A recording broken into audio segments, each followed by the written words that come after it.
there's a number of ways in which we achieve urban densification. One of the things that we don't have in Vancouver is different forms. There's a fair bit of continuity between the kinds of forms of buildings, either they're high skyscrapers or they're secondary suites and laneway housing. And I think there's a few more things that we can do. We can begin to look at row housing and stacked townhouses.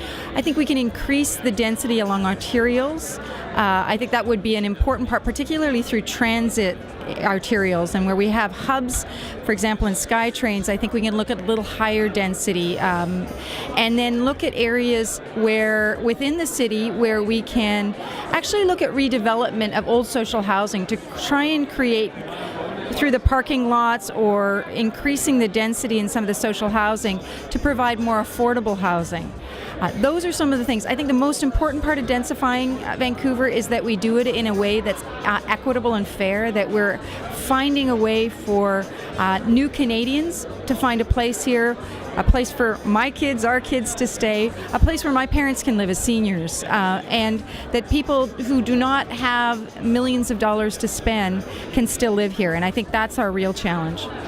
Density as a surrogate for values can mean a number of things, but I think the most important thing is that in our research, when we talk to people about what are the obstacles and barriers to density, we've found that the greatest barriers are really values, concerns about what people are going to lose. It's fear. It's a concern about losing the connectivity that they have in their current neighborhoods.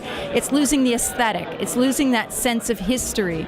And there's a fear of the unknown, of more strangers coming into a community, of not feeling any link or friendliness with those strangers.